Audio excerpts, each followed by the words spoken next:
Queridos irmãos, boa noite a todos. Que Jesus os abençoe. Allan Kardec, o ícone da codificação espírita, irá informar o Evangelho segundo o Espiritismo que assim como os espíritos evoluem, os mundos também evoluem. E nessa evolução constante dos planetas, a Terra está num segundo momento. Nós passamos pelo mundo primitivo, estamos no mundo de provas e expiações, já chegando ao mundo de regeneração. E Kardec vai fazer uma análise das características dos habitantes do mundo de provas e expiações. E essas características nós conhecemos bem, porque somos nós.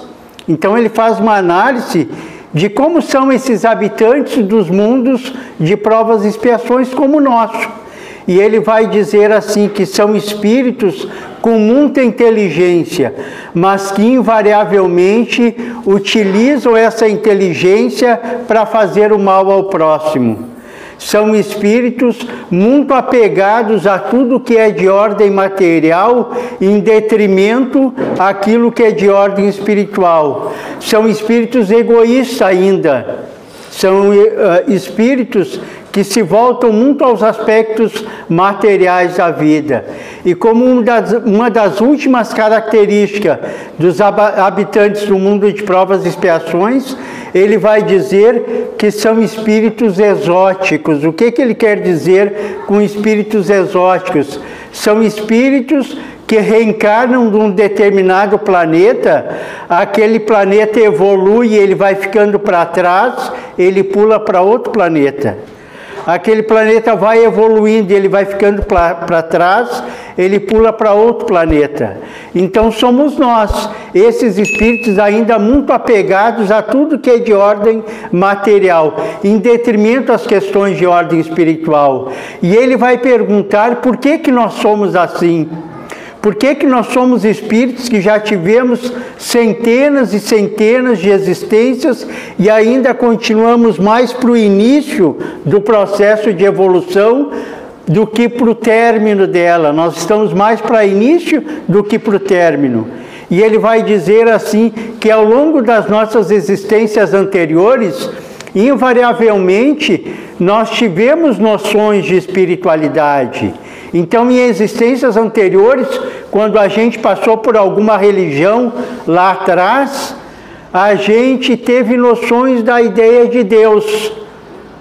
Um Deus único ou vários deuses, ou até nem se falou em Deus, como os budistas fazem, mas seja de uma forma ou de outra, nós sempre tivemos a ideia de que a vida continuava após a morte do corpo físico. Ou seja, nós sempre tivemos ideia da imortalidade da alma.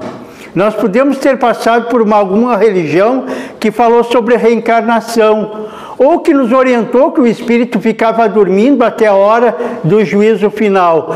Mas seja um modo ou seja o outro, nós sempre tivemos noção de que a vida continuava após a morte do corpo físico. E, no entanto, nós estamos ficando muito para trás no processo evolutivo. E aí Kardec vai nos colocar algo bastante significativo quando ele fala sobre mediunidade. Ele diz assim que a ideia de que a vida continua é muito clara para muitos de nós, especialmente para quem tem mediunidade. E o que é essa mediunidade? É a capacidade que o indivíduo tem de perceber as nuances no mundo espiritual. Então, muitas vezes, quem tem mediunidade, surge um parente, um amigo, algum conhecido que desencarnou e ele chega para a pessoa que tem mediunidade, a pessoa olha aquela pessoa que desencarnou algum tempo atrás e essa pessoa diz para ele, ó, eu continuo vivendo. A vida continua após a morte do corpo físico. Então a mediunidade é essa grande possibilidade de nós percebermos que a vida continua. E quem entre nós nos deu o maior exemplo de que a vida continua foi dada pelo próprio Cristo. Porque o Cristo, depois que ele volta para o mundo espiritual através da crucificação, 3 dias depois, num domingo pela manhã, ele aparece para Maria de Magdala. E ela vê o Cristo ali, a presença do Cristo materializado à sua frente. Ela, surpresa, vai falar com os apóstolos do Cristo, dizendo que tinha visto o Mestre. E eles não acreditam. Eles não acreditam. 5 dias depois deste fato, o Cristo aparece para os apóstolos, aí para 10 apóstolos, não para 12, porque Judas tinha se suicidado e Tomé não estava naquela presença ali. Então eram 10 apóstolos. E o Cristo surge para eles dizendo: olha, eu estou aqui, a vida continua. Quando Tomé toma conhecimento de que o Cristo surgiu para os apóstolos, para os companheiros dele, ele disse: não, eu não acredito.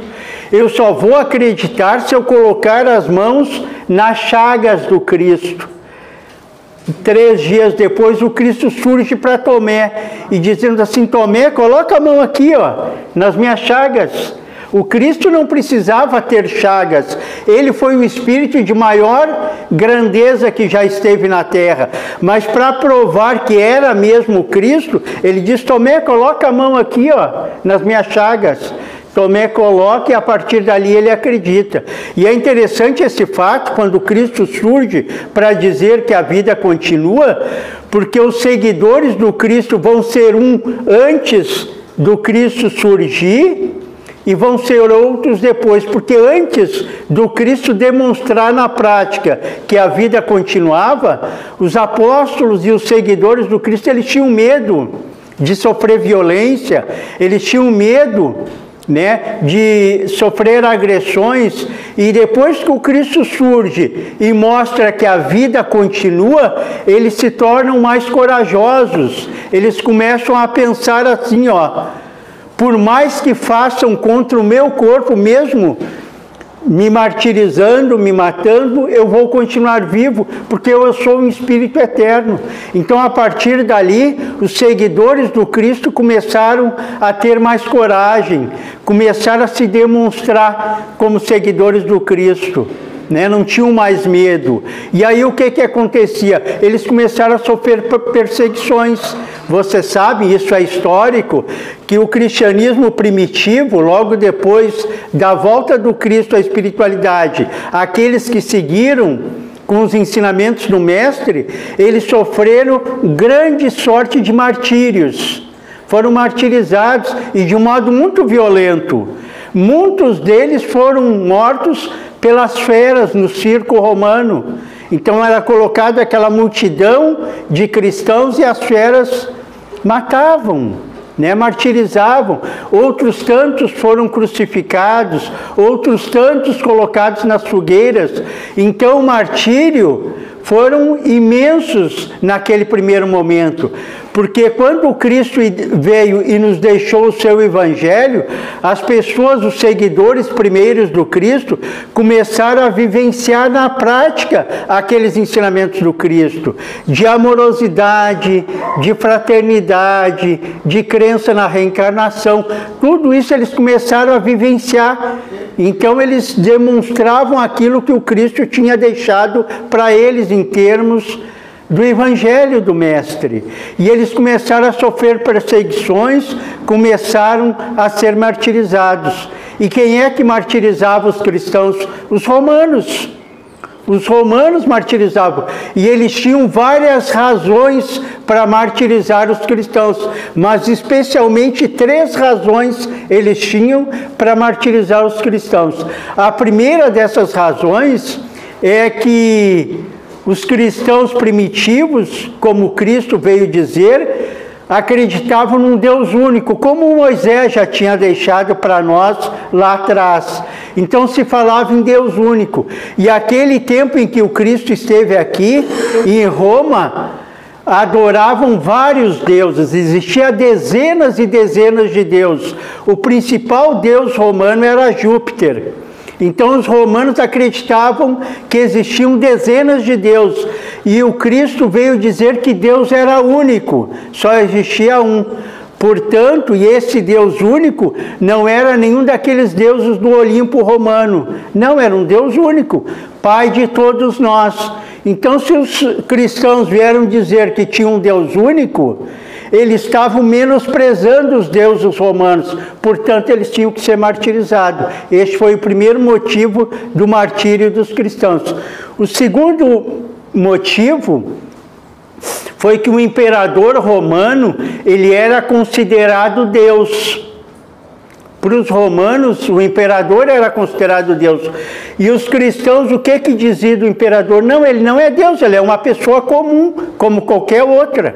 Ele tem um cargo importante, mas ele é uma pessoa comum. Então, na visão dos romanos, os cristãos estavam menosprezando o imperador. Portanto, eles tinham que ser martirizados. Esse foi o segundo motivo. E o terceiro e principal motivo do martírio dos cristãos pelos romanos foi que o Cristo veio nos dizer que todos nós somos iguais. Todos nós somos iguais. Não importa a cor da pele, não importa a religião, não importa o status social, se tem muito dinheiro ou tem pouco dinheiro ou não tem dinheiro nenhum, não importa nada disso. Todos nós somos irmãos. Cristo veio dizer isso. E para os romanos isso era inadmissível, porque se ele fosse igual ao escravo, ele tinha que libertar aquele escravo. E ele se considerava muito superior aos escravos, muito superior. Então, para os romanos, ser igual era algo inadmissível. Portanto, os cristãos tinham que ser martirizados, por esses três motivos especialmente. Mas daí, na medida em que de um modo violento os romanos começam a martirizar os cristãos, começa a surgir uma lei que vocês conhecem, muito interessante, que a gente chama de lei de causa e efeito.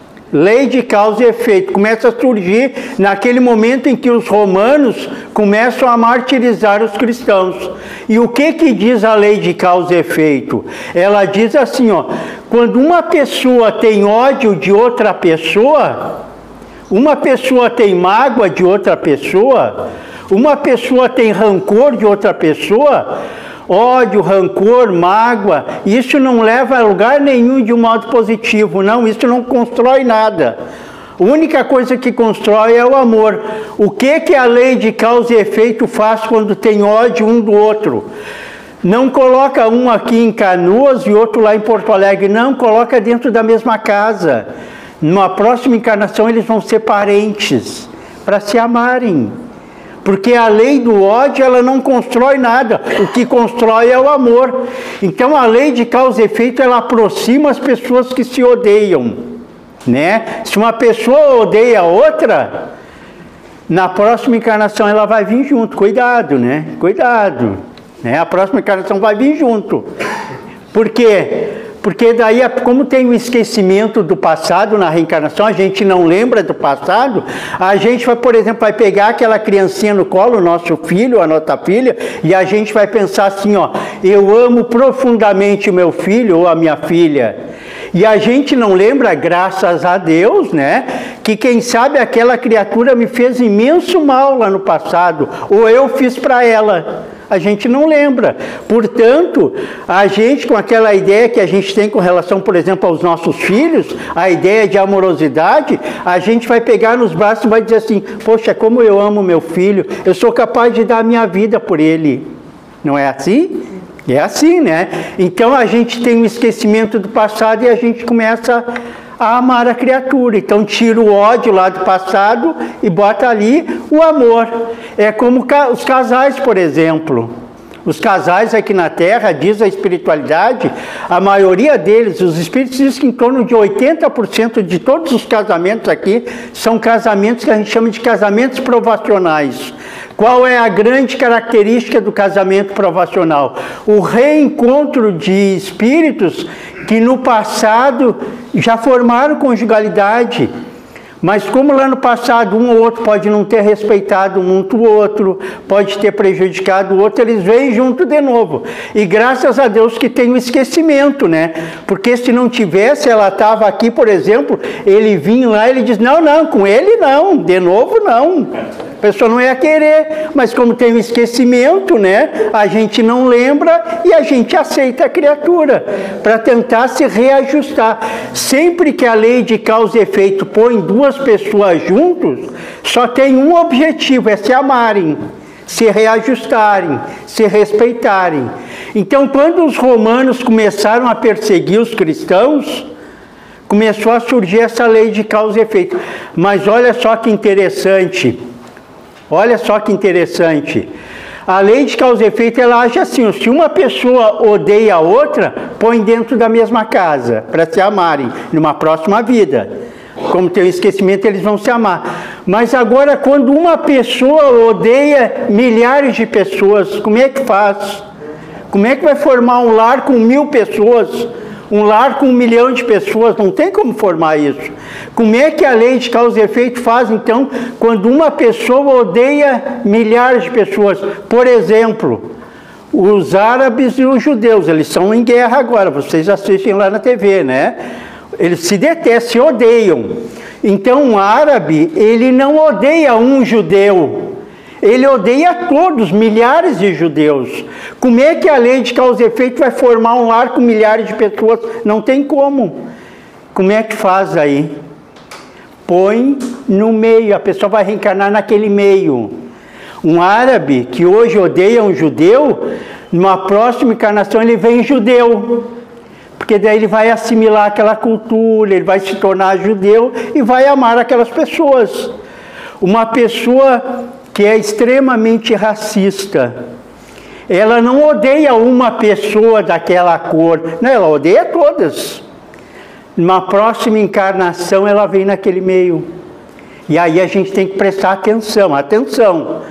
No futebol, a gente não gosta, muito de nós não gosta dos argentinos no futebol, né? A gente não gosta. Então, pelo menos na Copa do Mundo, uma vez a gente tem que torcer por eles, porque senão a gente vai reencarnar lá. E se odeia, aumenta a chance. A gente odeia, aumenta a chance de estar lá. Então é bom pelo menos uma vez a gente torcer por eles, né? No futebol. Então, o que a lei de causa e efeito faz? Quando as pessoas se odeiam, aproxima. E agora, então, o que vai acontecer com esses romanos que odeiam os cristãos? Numa próxima encarnação, eles vão reencarnar cristão, para assimilar o Evangelho do Cristo, para aprender a respeitar, para aprender a amar. A ideia foi ótima, mas o resultado foi péssimo. O que aconteceu? Isso é história. O que aconteceu com o cristianismo na Idade Média? Lembram? O que aconteceu com o cristianismo? O Cristo veio e deixou o seu evangelho todo de amor. O evangelho do Cristo é amor. E daí esses romanos que odiavam aqueles cristãos, numa próxima encarnação, e aí é na Idade Média, eles vêm cristãos. É para eles assimilar os valores do Evangelho, mas não acontece isso. Eles, romanos, transformam o Evangelho. Porque vocês lembram o que aconteceu na Idade Média? Os romanos, quando reencarnam e se tornam cristãos, eles materializam todo o ensinamento do Cristo. Eles levam rituais, dogmas, paramentos, toda aquela simplicidade e amorosidade do Cristo, eles transformam na Idade Média. E para piorar, eles fizeram outras coisas. Por exemplo, no ano de 1095, o Papa Urbano II cria algo que vocês conhecem, né? Que é aquelas guerras religiosas. Lembram? As guerras religiosas. No ano de 1095 começam as cruzadas. Se matava em nome do Cristo. O Cristo, que é todo amor, as pessoas começaram a se matar em nome dele. Olha como eles transformaram aquele evangelho que era de amor em algo terrível. Além das cruzadas, o que eles fizeram mais? Eles começaram a fazer algo chamado, isso é história também, Santa Inquisição, que de santa não tinha nada. O que foi a Santa Inquisição? A pessoa que tinha mediunidade, que ouvia, que via, que entrava em contato com os espíritos, era taxada de bruxo ou de bruxa. E o que faziam com elas? Iam para a fogueira. Iam para a fogueira. Tanto iam para a fogueira, não só esses que tinham mediunidade e eram taxados de bruxas e bruxos. Não só eles, mas toda a família deles ia para a fogueira. Né? Se tinha lá um filósofo, uma pessoa com uma ideia mais avançada, ia para a fogueira também. Se tinha um outro lá que fizesse uma invenção que a igreja não aceitava, também ia para a fogueira. E aí, diz os historiadores que no século XV e XVI, na Europa, em torno de 40 mil pessoas foram para a fogueira. Olha só, em nome do Cristo. Essas pessoas foram para a fogueira em nome do Cristo. O Cristo, que é todo amor, fez com que as pessoas transformassem o seu evangelho e levassem para a fogueira essas pessoas. Né? E alguém poderia dizer assim, mas isso é uma situação de alguns poucos religiosos. Não, o povo aceitava isso. Tanto que as fogueiras na Europa eram feitas nas cidades, em praça pública. Via a praça principal da cidade, prendiam a pessoa que ia ser queimada lá, colocava o lenha ao redor e fogo nele, ou nela. Né? Então, isso foi a Santa Inquisição. E aí, as pessoas iam e levavam lenha para queimar bem, né? Elas levavam lenha para a fogueira. As pessoas, o povo, ficava admirado, olhando e colocando lenha lá. E tem uma biografia de uma pessoa que foi queimada em praça pública na França, que diz os seus biógrafos, essa pessoa se chamava John Hus. Ele foi queimado em praça pública. Ele era religioso, mas ele não aceitava isso da igreja dominante. Então prenderam e colocaram ele na fogueira. Ele estava ali prestes a ser morto, né, martirizado na fogueira. E diz os seus biógrafos que ele está ali preso, aguardando o momento do martírio. Ele olha lá adiante e vem uma senhora bem idosa, caminhando com muita dificuldade em direção a ele. E aquela senhora traz na mão um gravetinho para cooperar na fogueira, né? Ela traz o gravetinho, ela chega bem perto dele, coloca bem no pé dele o graveto e olha com ar de severidade para ele, como quem diz, viu? Tu pensou diferente, agora tu vai queimar aí. Então a gente vê que a Santa Inquisição fez isso. Então teve as cruzadas, teve a Santa Inquisição e teve um outro, que também é histórico, um outro movimento, que era a venda de indulgências. O que era a venda de indulgências? Roma contratava funcionários, que eram os mascates da indulgência. Eram funcionários de Roma, que eles saíam pela Europa para vender indulgência. Então ele chegava com alguém que sabia que a pessoa tinha muitas dificuldades, era uma pessoa violenta, uma pessoa, enfim, com imensas dificuldades morais, chegava para ele e dizia assim, meu amigo, quando tu morrer, tu quer ir para o céu, tu dá 5 moedas de ouro, que tu em 15 minutos tu está lá no céu. A pessoa acreditava e dava. Chegava lá para o outro, eu sei que o teu avô e tua avó já desencarnaram, eles devem estar no inferno, tu quer que eles vão para o céu? Tu me dá 10 moedas de ouro, que em 5 minutos eles pulam lá para o céu. As pessoas acreditavam e davam. Né? A maior proprietária de terra da Europa durante toda a Idade Média era a Igreja Católica. Era quem tinha mais terras. Porque quando ela colocava uma família na fogueira, ela ficava com as propriedades das pessoas. Ela pegava a propriedade em ouro para as pessoas irem para o céu. E nessa situação, na venda de indulgências, tinha algo interessante, que eles vendiam pedaços da cruz que o Cristo foi crucificado. Mas venderam tantos pedaços que tinha mais de 500 cruzes lá, de tantos pedacinhos que eles vendiam, e as pessoas acreditavam. Né? Então isso foi promovido pela igreja dominante à época. Aí quando chegou no século XVI, XVII e XVIII, as pessoas começaram a não acreditar mais nos postulados daquela igreja, porque era muita violência, elas queriam algo diferente. era muita violência ali. Então começou a surgir pelo mundo espiritual um movimento aí no século XIX, por surgimento da doutrina espírita. E como é que o mundo espiritual fez para surgir a doutrina espírita? Quem estuda espiritismo conhece, porque a gente estuda isso lá no momento básico da doutrina. Começaram a reencarnar na Europa e nos Estados Unidos muitas pessoas que eram médiuns. E essas pessoas reencarnavam com a ideia de demonstrar para o povo que a vida continuava, como foi feito lá um pouco antes do Cristo. Então era a mediunidade que as pessoas tinham, era para comprovar que a vida continuava. Então quem já estudou Espiritismo vai lembrar que lá nos Estados Unidos surge a família Fox. Quem foi a família Fox? Foi aquela família que as duas filhas, o casal Fox tinha duas filhas, todas as duas eram médios, e elas começaram a trazer comunicações de um espírito que tinha sido morto na casa em onde elas moravam. Uma pessoa foi morta ali, o espírito ficou por ali, e elas se comunicavam com esse espírito, mostrando para todos que a vida continuava. Na Europa começaram a reencarnar vários médios. Um deles, mais famoso do século XVIII, se chamava Emanuel Swedenborg, que tinha uma mediunidade extraordinária. Então, com isso, se mostrava que a vida continuava. E aí, então, no dia 31 de dezembro de 1799 para 1º de janeiro de 1800, ocorre na dimensão espiritual próximo à Terra uma reunião promovida pelo próprio Cristo.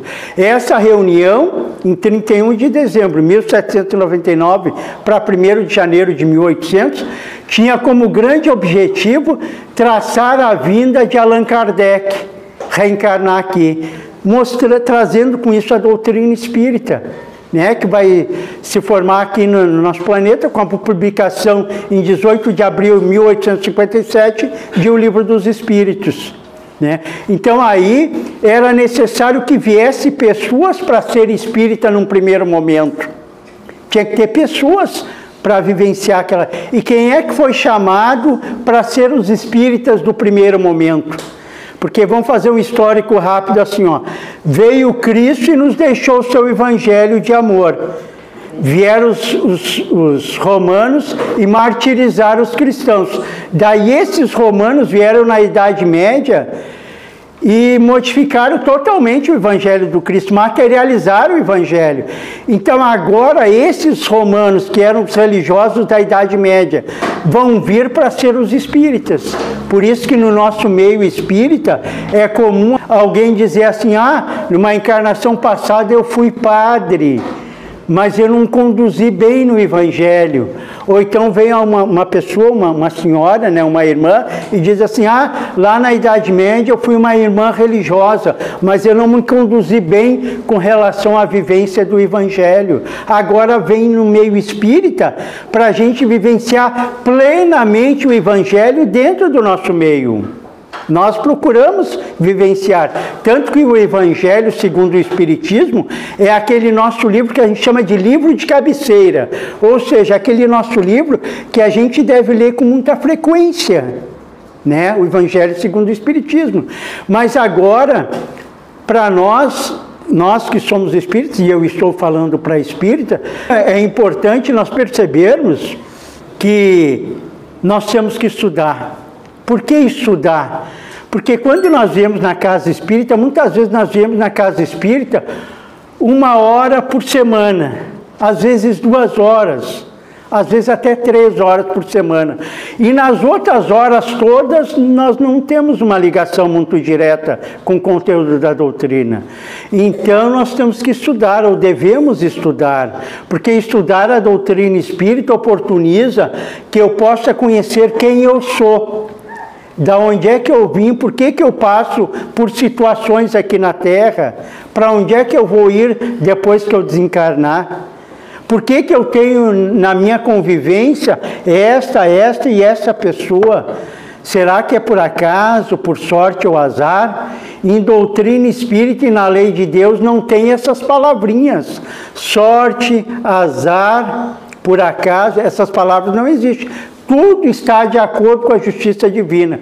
E a gente só vai entender bem isso se a gente estudar. Nós sabemos que no meio espírita, essa casa eu sei, nós temos muitos e muitos livros, possibilidades de leitura. Então estudar é importante. Claro que só o estudo também não basta, nós temos que trabalhar. Fazer o bem. E quando nós temos que trabalhar, por óbvio que eu estou falando para os nossos companheiros aqui da casa, e para mim também, eu falo para mim também, estamos falando para espírito, mas a gente pode falar para outros grupos religiosos, porque o trabalho ele é bom em qualquer lugar. Então, se aquele meu irmão católico está lá, está fazendo um trabalho bom, fique lá, trabalhe por lá, não tem problema nenhum.